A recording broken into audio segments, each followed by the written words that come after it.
भाइयों और बहनों, आज हम आपको सुनाने जा रहे हैं करणी माता की पावन कथा। यह वही माता है जिनके मंदिर में चूहों की सेवा होती है, जिन्हें लोग काबा कहकर पूजते हैं। राजस्थान की भूमि केवल वीरों की नहीं बल्कि संतों और माताओं की भी रही है। जन्म और बाल्यकाल। करणी माता का जन्म विक्रम संवत 1404 में चारण समाज के देवपाजी चारण और उनकी पत्नी रमा देवी के घर सुजानगढ़ जोधपुर के पास हुआ। माता का असली नाम था रीजाबाई। बचपन से ही आपके भीतर करुणा, तपस्या और चमत्कार की छाप दिखाई देने लगी।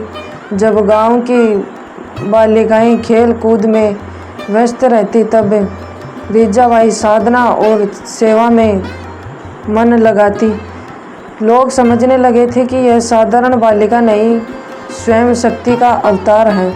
संसार से विरक्त समय आने पर आपका विवाह देवपोजी चारण के पुत्र डिंगरजी से हुआ, परंतु विवाह के कुछ समय बाद ही अपने सांसारिक जीवन छोड़ दिया और अपनी बहन गुलाम की शादी डिंगरजी से करा दी। स्वयं संन्यास मार्ग अपनाया। तभी से लोग आपको करणी माता कहने लगे। सेवा और चमत्कार। करणी माता ने अपना पूरा जीवन लोक कल्याण में समर्पित किया। बीकानेर और जोधपुर के शासक उनके चरणों में नतमस्तक रहते थे। महाराजा गंगा सिंह बीकानेर राज्य के संस्थापक राव भिक्काजी और कई राजघराने करणी माता के आशीर्वाद से ही फले फूले हैं। बालक पुनर्जीवित होने की कथा बताती हूँ।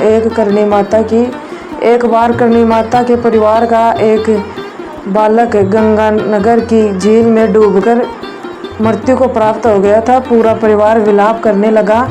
जब सबने करणी माता से प्रार्थना की, माता आप तो स्वयं शक्ति का रूप है, हमारे बालक को जीवन दान दीजिए। माता ने अपनी दिव्य शक्ति से यमराज से संपर्क किया और कहा, हे धर्मराज, इस बालक को जीवन प्रदान करो। हे धर्मराज, इस बालक को जीवन प्रदान करो। यमराज ने विनम्र स्वर में उत्तर दिया, माता मृत्यु का नियम है अटल। मृत्यु को पुनः जीवित करना मेरे वश में नहीं है। तब करणी माता ने कहा कि मैं एक घोषणा करती हूँ। ठीक है धर्मराज, आज से मेरे वंश और मेरे भक्त मृत्यु के बाद आपके लोक में नहीं आएंगे। वे चूहे के रूप में ही पृथ्वी पर रहेंगे, पुनः जन्म लेंगे और मोक्ष प्राप्त करेंगे। यमराज ने माता के वचन को स्वीकार किया। तभी से करणी माता के मंदिर में हजारों लाखों चूहे, जिन्हें काबा कहा जाता है, निवास करने लगे। देशनोक मंदिर की महिमा मैं आपको बताती हूँ।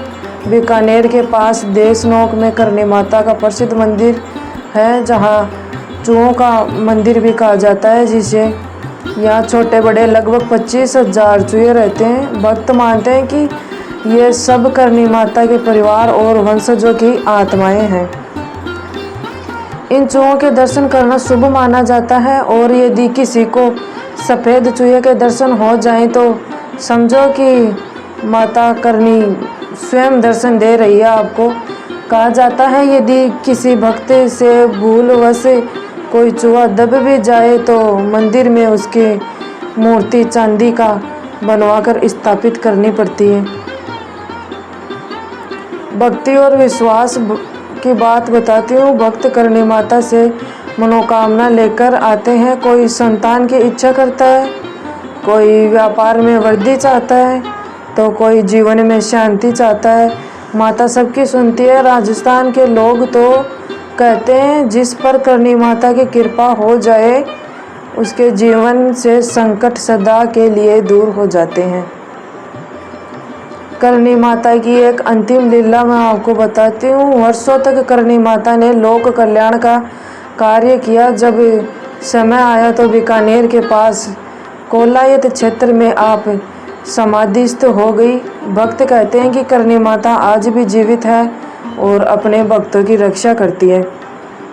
भाइयों और बहनों, ये करणी माता की पावन कथा। माता की कृपा से चूहों का मंदिर आज भी अद्भुत चमत्कारों से भरा है।